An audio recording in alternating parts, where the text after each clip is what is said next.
नमस्कार. परत एकदा मनपूर्वक स्वागत रूपदा या कार्यक्रमामध्ये. सौंदर्याच्या गुजगोष्टी करण्यासाठी आपण बोलतो आहोत स्किन पीलिंग या विषयावर. स्किन पीलिंगचा विषय निघाला की माझ्या मनामध्ये नेहमी एक प्रश्न असा घोंगावत असतो की जर आपण डेड बॉडीचं फेशियल केलं तर काय होईल. कल्पनाच हॉरिफाईंग आहे, मला मान्य आहे.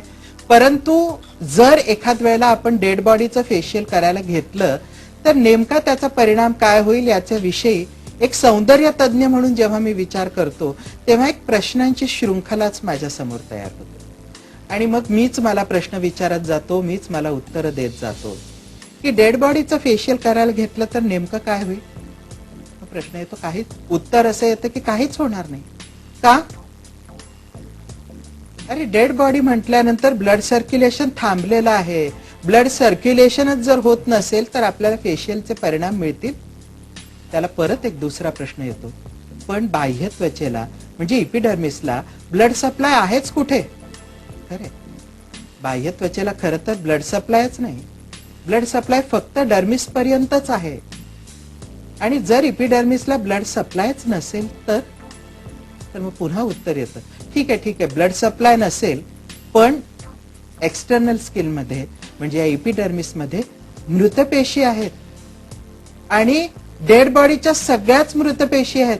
मृतपेशींवरती जर आपण काम करायला घेतलं, डेड बॉडी हेच सांगतं की सगळ्या पेशी मेलेल्या आहेत आणि मेलेल्या पेशींवर जर आपण काही करायला गेलो तर त्याचा परिणाम काय होईल. मेलेल्या पेशी आपल्याला हायड्रेट करता येतील, मेलेल्या पेशी आपल्याला सुधरवता येतील, किंवा मेलेल्या पेशींवर परत आपल्याला ग्लो निर्माण करता येईल.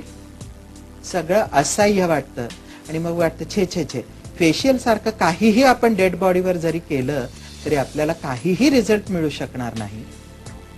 आणि मग आणखीन एक महत्वाचा प्रश्न मनात डोकावतो की जर एखाद्या जिवंत व्यक्तीची त्वचा ही मृतपेशींनी वेढलेली असेल तर जिवंत व्यक्तीच्या मृतपेशींवर फेशियल केल्यानंतर आपल्याला रिझल्ट मिळवता येईल. आणि मग ही प्रश्न अशीच अनुत्तरित राहतात.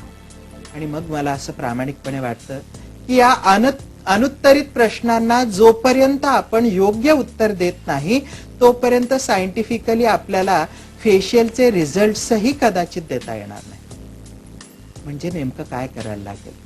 तर ज्याही वेळेला आपण फेशियल ट्रीटमेंटचा विचार करतो आणि आपल्या डोक्यामध्ये असतं की एखाद्या ट्रीटमेंटद्वारे किंवा एखाद्या फेशियल मसाजद्वारे त्वचेचा रंगरूप आपल्याला पालटायचं आहे, त्यावेळेला सगळ्यात पहिल्यांदा लक्षात घ्यायला लागतं की बाहेरून आपली त्वचा संपूर्णपणे मृतपेशींनी वेढलेली आहे. आणि या मृतपेशींचं आवरण संपूर्णपणे जेव्हा आपल्या त्वचेवर असतं त्यावेळेला आपण फेशियल करताना जेव्हा क्लेन्झिंग करतो, जेव्हा स्टीम देतो, जेव्हा क्रीमनं मसाज करतो किंवा एखादा पॅक लावतो, या सगळ्या प्रक्रिया आपण एखाद्या जिवंत त्वचेच्या मृत आवरणावर करत असतो.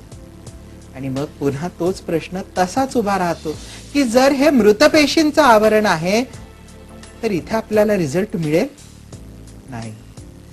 आणि मग ज्या वेळेला स्किन ट्रीटमेंटचा विचार डोक्यात येतो तेव्हा पुन्हा माझ्या समोर एकच उत्तर असतं आणि ते म्हणजे स्किन पीलिंग किंवा एक्सफोलिएशन.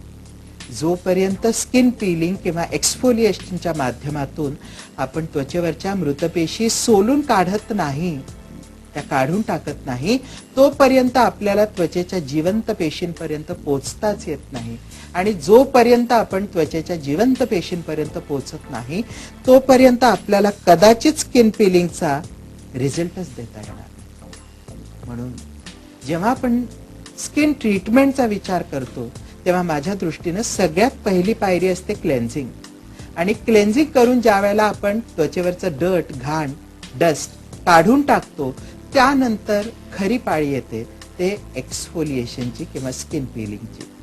म्हणजे प्री पील क्लेन्झिंग केल्यानंतर ज्या वेळेला आपण त्वचेवरती पील अप्लाय करतो त्यावेळेला मृतपेशींच्या मध्ये जे सिमेंटिंग मटेरियल आहे ते डिझॉल्व्ह होतं.